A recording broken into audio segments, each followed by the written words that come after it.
kota suci, di tempat yang paling suci, yaitu ada bait Allah. Nah, bait Allah itu dipanggil, disebut di dalam surat Matius oleh Yesus, itu adalah Hiro. Ada dua saudara, ada dua. Yang pertama adalah Naos, yang kedua adalah Hiro. Nah, pada waktu awalnya bait Allah yang sesungguhnya disebut adalah Naos, di mana bait suci itu benar-benar adalah suatu keinginan Tuhan memberikan kepada manusia kesempatan membangun bait suci supaya Allah dapat bertemu dengan manusia dan Allah dapat bersekutu dengan manusia. Tetapi mengapa di zaman Tuhan Yesus bait Allah itu dipanggil Hieron?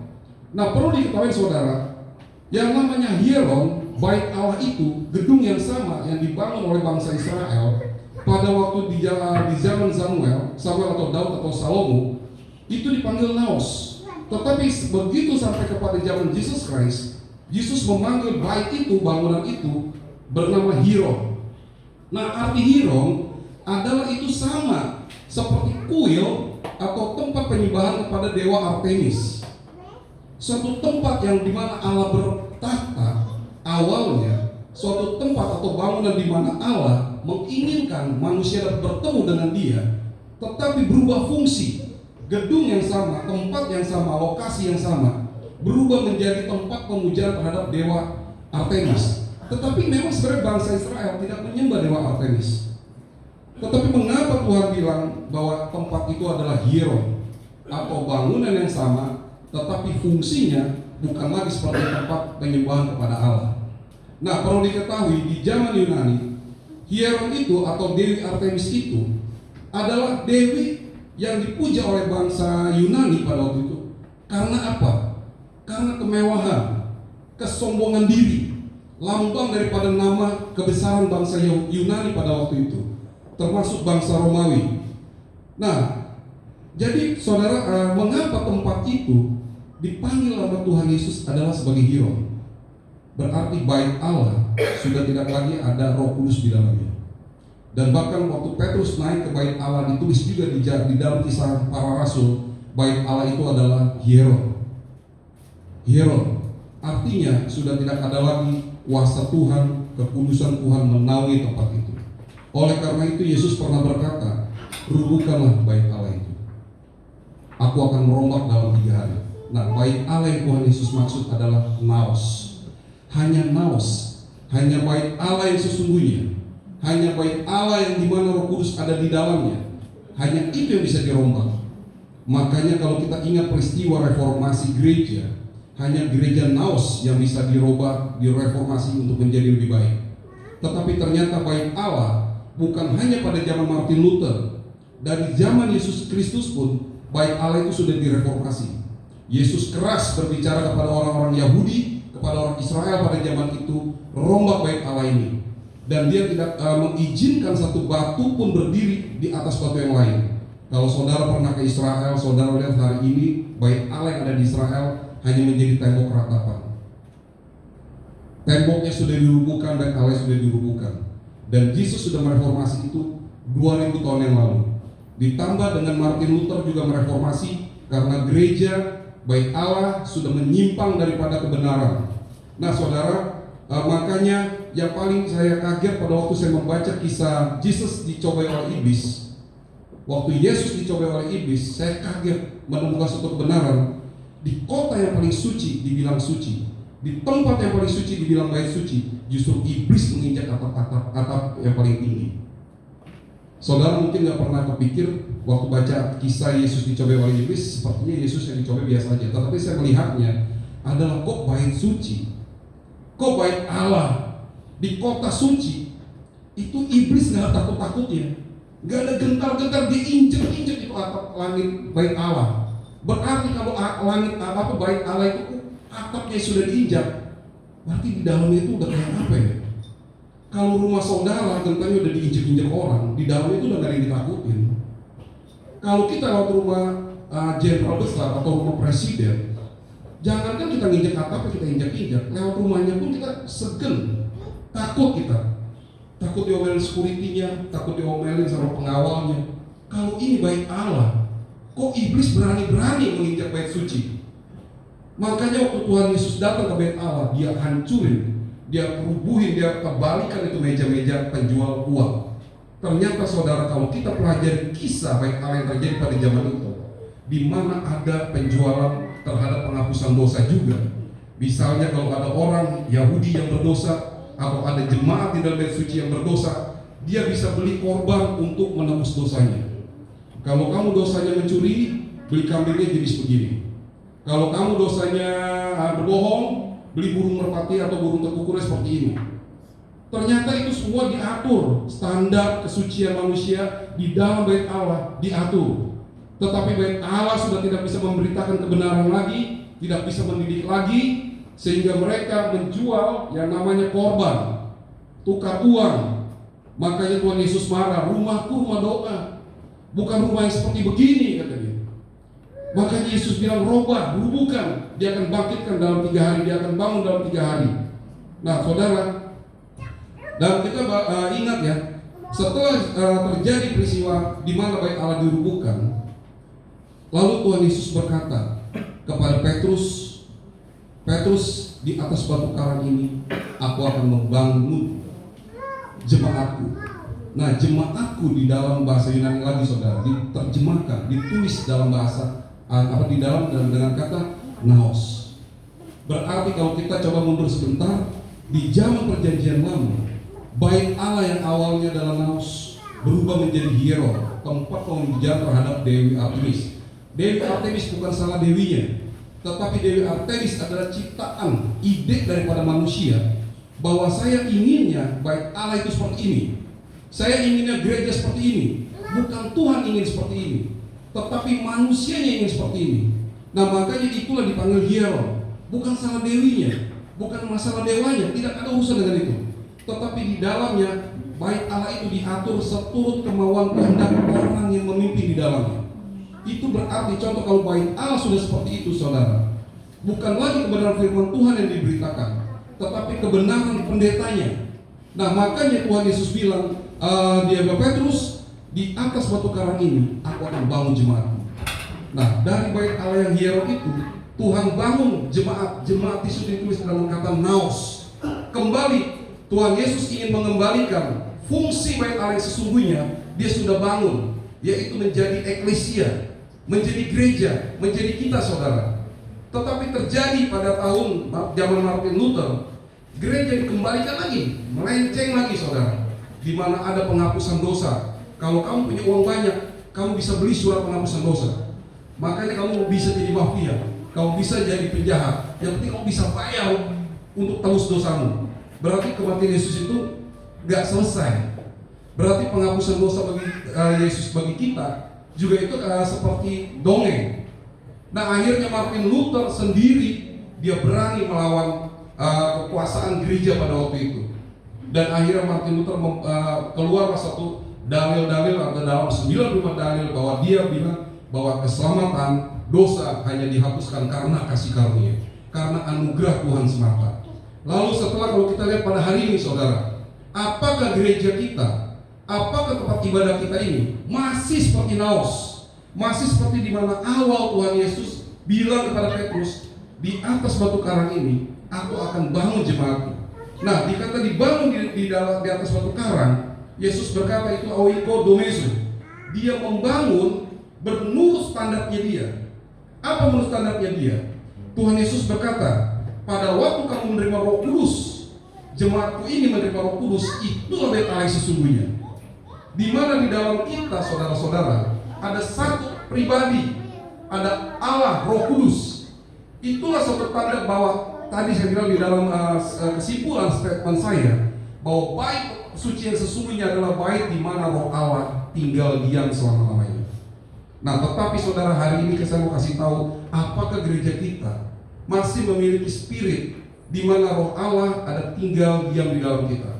Atau sekarang gereja kita sudah mulai diatur oleh politik, oleh investor. Wah, saya mau buka gereja untungnya berapa? Wah, saya mau khotbah yang nggak nyindir-nyindir tentang dosa. Wah, saya mau dengar khotbah yang khotbahnya itu menyejukkan, yang khotbahnya itu nggak bikin saya jadi gemeteran. Kalau seperti itu saudara, apakah itu tanda ciri adalah bait Allah yang ada Roh Kudus. Nah, saya yakin saudara, pada hari ini pun pergerakan reformasi itu akan terjadi. Karena banyak akhirnya gereja berpecah, karena tidak berpegang pada satu prinsip ini, bahwa Tuhan Yesus membangun bait sucinya, yaitu diri kita, saudara. Dia mati, 3 hari dia bangkit kembali, dia naik ke surga, dia kirimkan seorang penolong, yaitu Roh Kudus, supaya kita menjadi baitnya. Karena itu Paulus berkata di dalam 1 Korintus tadi, tidak tahukah kamu bahwa tubuhmu adalah bait Allah? Pada zaman itu, saudara, Paulus melihat banyak orang Kristen hidupnya tidak ubah, tidak bedanya dengan orang-orang Yunani. Mereka memuja seks, free sex, mereka hidup mabuk-mabukan, mungkin hari ini hidup dalam narkoba. Mereka hidup dalam politik, mungkin hari ini jadi politik-politik yang busuk. Mereka hidup menjadi pedagang, tapi pedagang-pedagang yang memonopoli, yang menindas, dan tidak ubahnya hari ini. Mereka orang-orang Kristen hidup tidak seturut dengan gambar dan rupa Allah yang sudah diberikan kepada kita. Nah, maka itu saudara Paulus menegur orang-orang Korintus ini dengan berkata, tidak tahukah kamu tubuhmu itu bait Allah? Kenapa Paulus berkata demikian keras bahwa tubuhmu bait Allah? Karena Paulus bilang, di dalam tubuhmu itu ada bait suci, ada Roh Kudus. Roh Kudus yang dia tinggal tetap di dalam kamu. Kalau kamu adalah bait Allah, kalau kamu adalah bait Roh Kudus, dan ada Roh Kudus di dalamnya, masakan kamu tega hidup seperti itu? Masakan kamu tidak percaya diri hidup sebagai anak-anak terang? Itu Paulus tegaskan kepada jemaat Korintus. Termasuk saudara, pada pagi hari ini saya ingin mengajak saudara bahwa diri kita ini menerima Roh Kudus karena percaya. Semalam saya berbicara dengan teman saya sampai jam 1 malam. Saya bilang kita menerima Roh Kudus ini bukan karena kita pakai sesuatu, bukan karena kita berdoa sesuatu. Kita menerima Roh Kudus karena kita percaya kepada Yesus Christ. Karena kita percaya bahwa diri kita ini adalah bait Allah yang dia bangun, bait Allah yang dia materaikan dengan Roh Kudus. Nah, pada waktu kita menerima Roh Kudus ini, saudara, percayalah hari ini Tuhan Yesus mengatakan, dan Paulus juga menegaskan bahwa kita adalah eklesianya, kita adalah bait sucinya. Di dalam Matius 16 ayat 18 dikatakan bahwa alam maut tidak akan menguasai kita. Artinya, kalau kita percaya kepada Tuhan Yesus, kalau kita menerima Roh Kudus sebagai bukti bahwa kita adalah bait Allahnya, bahwa kita, saudara, pasti diselamatkan dan pasti masuk surga. Roh Kudus itu adalah suatu tanda, suatu jaminan bahwa kita adalah milik Allah. Dan kalau milik Allah, saya percaya, saya yakin bahwa tidak ada suatu kuasa apapun yang dapat ambil kita dari tangan Dia. Dan bahkan maut pun tidak bisa, ya saudara. Dan juga bait suci, ya saudara, di dalam Korintus 3:16 tadi dikatakan tubuh kita sendiri adalah bait Allah. Karena itu bait Allah yang bahwa kita tahu, bahwa kita sadari bahwa kita adalah bait Allah. Mulai hari ini, saudara boleh berdoa, saudara boleh percaya, boleh minta kepada Tuhan. Kalau saudara takut, misalnya, saya kayaknya bisa disantet orang, saya kayak kena kutuk. Saudara, Paulus menggunakan kata tahukah di dalam bahasa Yunani adalah oidate. Oidate itu artinya kamu harusnya sadar, kamu harusnya tahu, kamu sudah dibeli, kamu bait suci. Karena itu kita sebagai jemaat di sini, saya hanya menekankan bahwa mengingatkan kita bahwa kita sesama teman di sini, bahwa kita sesama jemaat di sini. Waktu teman kita lagi lemah, waktu teman kita sedang dalam keadaan yang bingung, saya ini seperti apa, kita harus bagaimana. Kita coba ingatkan waktu Paulus menegur kepada jemaat-jemaat di Korintus itu, hanya berkata seperti kita tepuklah pundaknya. Kita hanya kasih tahu mereka begini, tidak tahukah kamu tuh tubuhmu tuh bait Allah. Untuk membangun kita ini, tubuh kita ini, Tuhan tuh kasih harganya tuh bukan dengan kambing.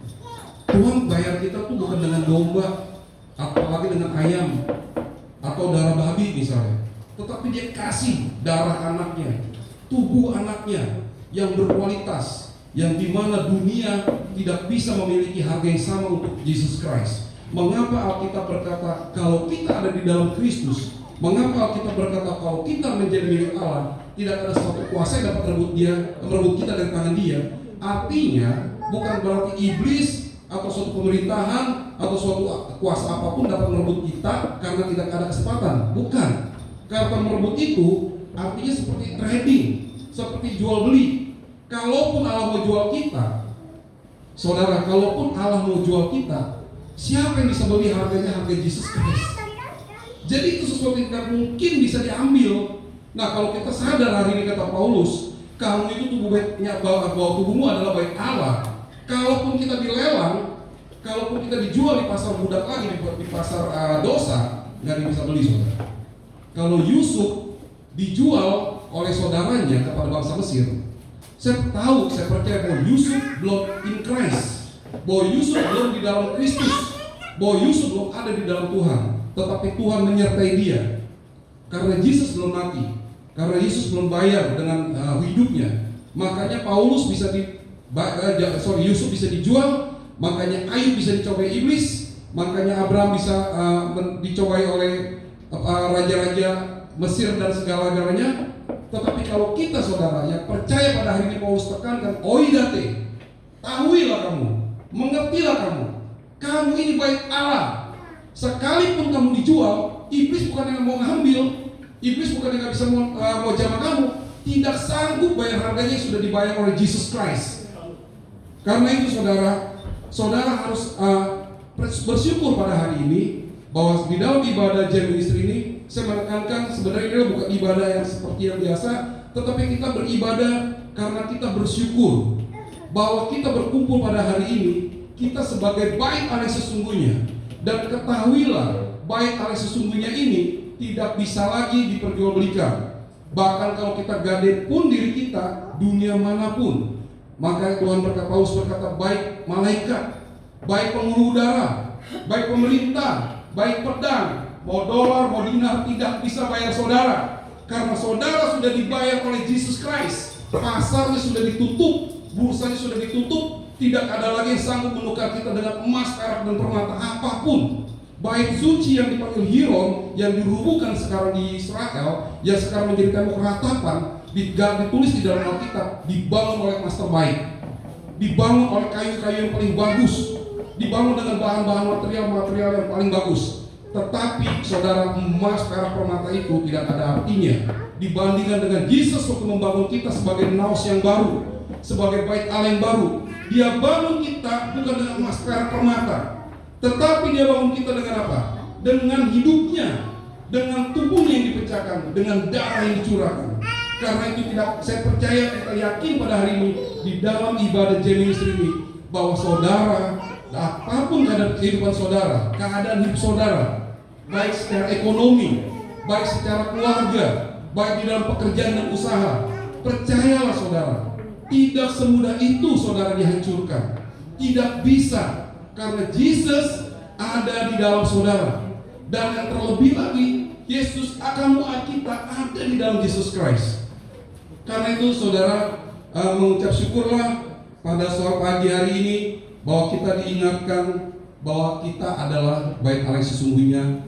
Dan kalau pada hari ini saudara ada yang sakit, saudara berkata, tubuhku adalah bait suci, tubuhku adalah kudus. Jangankan penyakit, alam maut pun tidak bisa menguasai aku. Artinya saudara, bukan berarti kita tidak bisa sakit. Kata Paulus, baik hidup, baik mati. Hidup adalah Kristus, mati adalah keuntungan. Kalaupun kita mengalami kelemahan tubuh, kita sakit. Kalaupun kita mengalami kelemahan ekonomi, kita mungkin belum punya uang yang banyak, kita bisa bersyukur bahwa kita menjadi milik Dia. Paulus bilang, saya berucap syukur, saya bersyukur, saya bersuka cita, bukan karena apa yang saya punya. Waktu saya mempelajari kitab ini saudara, surat Paulus ini, saya bingung, kok Paulus bisa bersuka cita ya? Kok Paulus bisa rejoice kata dia.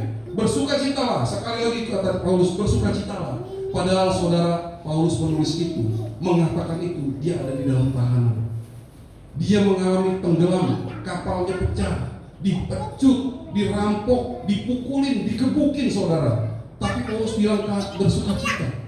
Bahkan di akhir hidupnya, kalau saudara baca sejarah, Paulus dipenggal kepalanya. Paulus mengorbankan juga dirinya untuk menceritakan bahwa Yesus itu adalah sumber bahagia dia. Mengapa Paulus di dalam penjara? Kalau saudara pernah ke Eropa, atau saudara bisa baca suhu di Eropa kalau lagi musim dingin bisa minus 15-20 derajat. Paulus cuma pakai kain, cuma pakai jubah. Pada waktu itu belum punya mantel merek Zara, belum punya baju yang bagus merek Louis Vuitton. Dia hanya punya kain belacu, punya baju yang cuma buat menghangatkan tubuh. Saudara bayangin orang yang hidup seperti ini, di dalam kedinginan, di dalam kelaparan, dia bisa bilang bersukacitalah di dalam Kristus. Mengapa? Karena dia tahu diri dia dibeli dengan darah yang mahal, bahwa dia dibeli oleh hidup Yesus Christ. Dan itu saudara tidak bisa tergantikan, bahwa tubuh dia adalah Roh Kudus, Roh yang dijanjikan sejak zaman Abraham, Roh yang dilihat oleh Zakaria. Itu adalah roh, bukan kuat, bukan gagah, tetapi oleh Rohku. Nabi-nabi besar tidak menerima Roh Kudus itu, tetapi Paulus yang dia tahu bahwa hidup dia dulu adalah seorang pembunuh, seorang penganiaya jemaat, tetapi Tuhan memberi dia harga yang sangat-sangat luar biasa. Dia beri tubuhnya untuk Paulus, dan Roh Kudus dikirim untuk Paulus. Dan pada hari ini Paulus mengingatkan kita di dalam suratnya Korintus tadi, saudara, bahwa kita adalah sama. Kalau kita hari ini tidak mengalami penganiayaan, kalau kita hari ini masih bisa makan walaupun cuma nasi goreng, walaupun cuma telur ceplok, kita bersyukur dibandingin Paulus, saudara. Paulus untuk dia yang menyambung hidup, dia harus jual tenda, dia harus bikin tenda, sedangkan dia pun belum punya tenda. Dan Paulus berkata, karena itulah aku bersukacita, karena itulah aku mengucap syukur. Sekali lagi aku bersukacita, aku mengucap syukur, karena tubuhku, tubuh saudara, tubuh kita semua adalah bait Allah yang sudah dibayar oleh Yesus Kristus. Dan percayalah saudara, kebenaran firman pada pagi hari ini adalah, saudara, tidak ada satupun kuasa yang dapat memisahkan saudara dari pada Kristus, karena kita ada di dalam Dia dan Dia ada di dalam kita. Demikianlah kebenaran firman Tuhan. Biarlah saudara menjadi tahu, saudara menjadi percaya, ya Tuhan, hidupku ini adalah baik-Mu. Ya Tuhan, terima kasih. Aku adalah orang yang berdosa, aku adalah orang yang lemah, tetapi hanya karena kasih-Mu, karena kemurahan-Mu, Engkau memilih aku, Engkau menjadikan aku sebagai anak-Mu. Karena itu saudara, biarlah kita yang adalah baik Allah, bahwa kita adalah milik kepunyaan Dia, mau memberitakan kepada teman kita, kepada tetangga-tetangga kita, bahwa mereka sudah dibeli oleh Yesus Christ, bahwa Kristus sudah mati bagi mereka. Dan biarlah hendaknya mereka tahu dan mereka mengerti, mereka mengimani, dan mereka bersyukur bahwa Yesus telah mati bagi dia. Marilah saudara, kita sampaikan kepada saudara-saudara kita, kepada teman-teman kita yang hidup dalam ketakutan, yang hidup dalam kekhawatiran. Kita beritahu dia bahwa Yesus ada di dalamnya dan dia ada di dalam Yesus. Demikian firman Tuhan. Kiranya Tuhan memberkati. Mari kita berdoa. Tuhan Yesus Kristus, terima kasih Tuhan, kami adalah bait-Mu ya Tuhan. Engkau mati Tuhan untuk menjadikan kami bait-Mu. Engkau mati untuk menjadikan kami milik kepunyaan-Mu ya Tuhan. Sehingga Tuhan, pada pagi hari ini biarlah kami semua mengalami suatu sukacita, suatu terobosan besar ya Tuhan, bahwa kami, hidup kami tidak sama Tuhan, bahwa kami berharga bukan karena kami punya sesuatu, bukan karena kami punya pakai sesuatu atau punya rumah yang seperti besarnya seperti apa, tetapi biarlah kami pada pagi hari Tuhan, kami dapat bersyukur, kami dapat bersukacita, kami dapat bergembira karena kami dibangun oleh-Mu Tuhan Yesus. Dan dengan demikian kami menerima Roh Kudus, dan dengan demikian kami menjadi milik kepunyaan-Mu Tuhan. Sehingga kami yakin pada pagi hari ini dan selama-lamanya dan sampai selama-lamanya Engkau tidak pernah meninggalkan kami, bahwa karena kami ada di dalam, kami milik kepunyaan-Mu yang tidak mungkin ada seorang pun yang sanggup beli diri kami ini Tuhan. Di dalam nama Tuhan Yesus Kristus kami berdoa dan mengucap syukur. Haleluya. Amin.